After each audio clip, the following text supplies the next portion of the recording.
Baik, bismillahirrahmanirrahim. Assalamualaikum warahmatullahi wabarakatuh.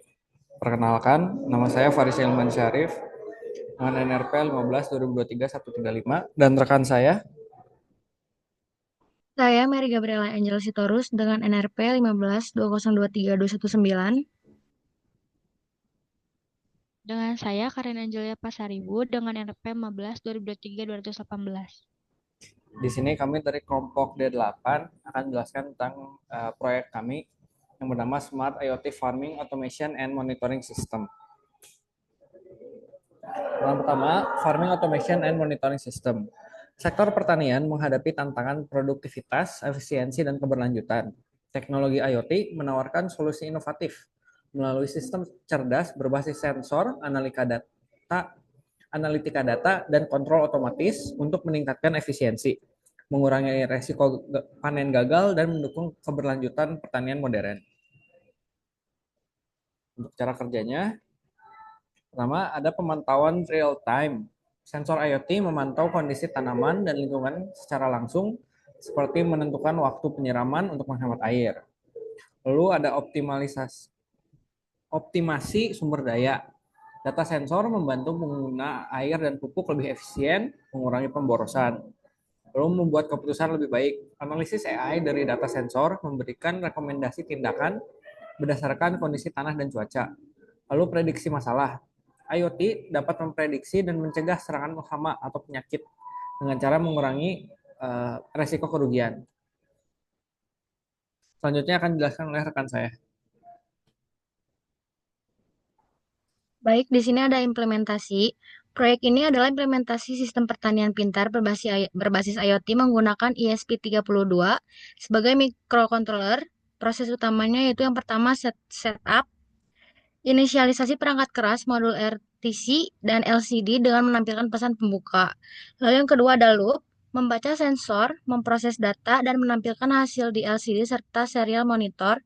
Sistem mengaktifkan relay, LED, atau buzzer berdasarkan kondisi lingkungan. Pembaruan data dilakukan setiap 2 detik. Keunggulannya yaitu adalah sistem mempermudahkan petani memantau dan mengontrol lingkungan tanaman secara otomatis, meningkatkan efisiensi dan produktivitas. Pengembangannya yaitu ada integritas IoT untuk pengiriman data ke cloud dan penggunaan perangkat tambahan seperti servo dapat meningkatkan fungsionalitas sistem.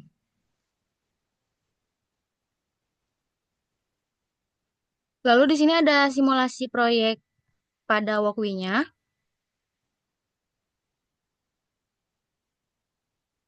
Sensor input yang digunakan yaitu yang pertama ada sensor DHT22. Output datanya ada suhu dalam derajat Celcius, float temp. Yang kedua ada kelembapan dalam presentase, float hum. Yang kedua ada sensor LD, LD, LDR, like dependent resistor. Output datanya ada nilai lux, float loop, lux untuk intensitas cahaya. Yang ketiga ada sensor kelembapan tanah FC28. Output datanya ada kelembapan tanah dalam persentase flood soil moisture. Yang keempat ada RTC, real time clock. Output datanya ada waktu. Waktunya ada jam, menit, dan detik. Lalu tanggalnya ada hari, bulan, dan tahun.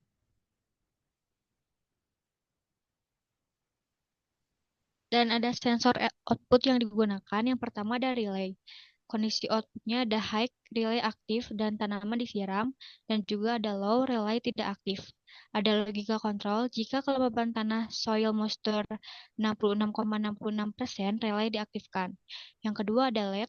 Kondisi outputnya yaitu yang pertama ada high, LED-nya menyala jika intensitas cahaya rendah. Yang kedua ada low, LED mati jika intensitas cahaya mencukupi. Dan yang ketiga ada LCD, Liquid Crystal Display. Fungsinya yaitu untuk menampilkan informasi berikut. Yang pertama ada status kelembapan tanah, yang dimana ada basah, normal, atau kering. Dan yang kedua, ada tingkat intensitas cahaya, misalkan kurang, medium, atau tinggi. Dan ada suhu dalam derajat Celcius. Ada kelembaban dalam persen, dan ada library yang digunakan, Liquid Crystal LDCH. Dan yang keempat ada serial monitor. Fungsinya itu untuk menampilkan informasi yang sama seperti di LCD. Tetapi dalam format teks di komputer, informasi yang dicetak meliputi yang pertama ada tanggal dan waktu, yang kedua ada suhu dan kelembapan, yang ketiga ada intensitas cahaya dalam lux, dan yang terakhir ada kelembaban tanah dalam persen.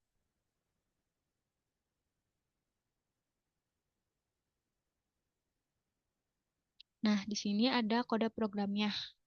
Di sebelah kiri ada programnya dan di sini ada keterangannya.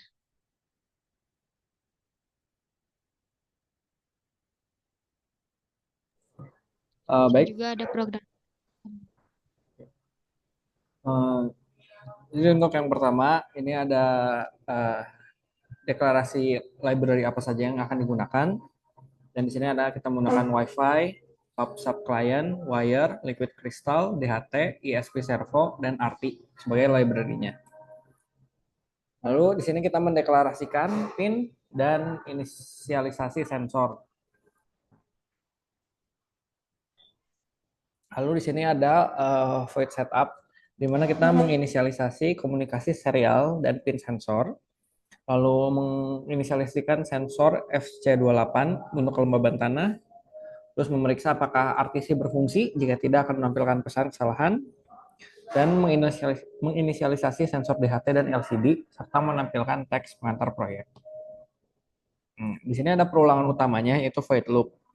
Itu mengambil waktu dari RTC untuk menampilkannya, lalu membaca suhu dan kelembaban dari sensor DHT dan menampilkan pada serial monitor. Lalu yang terakhir, jika suhu lebih dari 35 derajat Celcius, maka buzzer akan menyala. Di sini ada kode untuk membaca nilai dari sensor LDR atau intensitas cahaya dan mengubahnya menjadi nilai lux yang mengukur intensitas cahaya. Kemudian mengklasifikasikan tingkat cahaya sebagai kurang, medium, atau tinggi. Nah, di sini ada kode untuk membaca nilai kelembaban tanah dari sensor FC28 dan mengklasifikasikannya sebagai basah, normal, atau kering. Lalu jika kelembaban tanah lebih dari 66%, relay akan diaktifkan untuk mengaktifkan sistem penyiraman misalnya. Jika di bawah nilai tersebut, maka relay akan dimatikan. Lalu akan menampilkan status kelembaban tanah di LCD. Nah, yang ini itu mengontrol LED berdasarkan tingkat cahaya. Jika cahaya rendah, maka LED akan dinyalakan. Lalu di sini kita ada kode untuk menampilkan data dari suhu dan kelembaban di LCD. Dan loop ini akan diperbaharui setiap 2 detik. Selanjutnya akan dilanjutkan oleh rekan saya.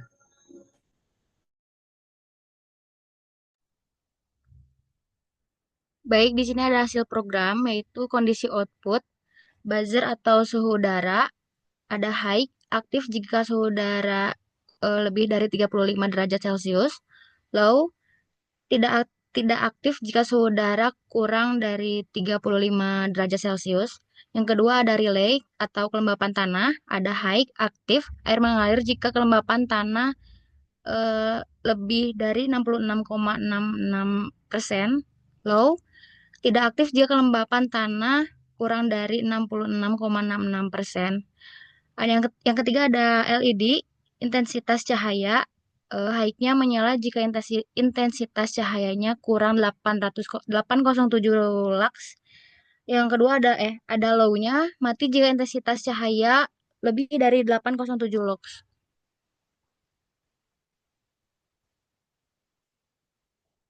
Lalu yang keempat ada LCD output.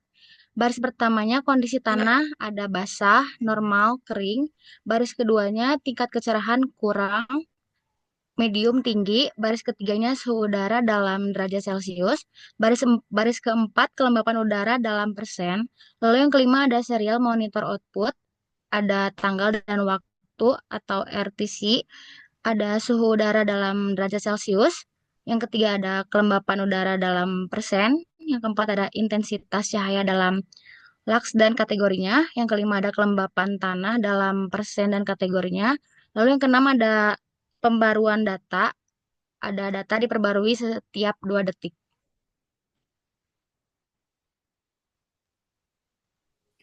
Baik, sekian dan terima kasih. Sekian yang bisa disampaikan oleh kelompok 8. Mohon maaf jika ada kesalahan kata. Wassalamualaikum warahmatullahi wabarakatuh.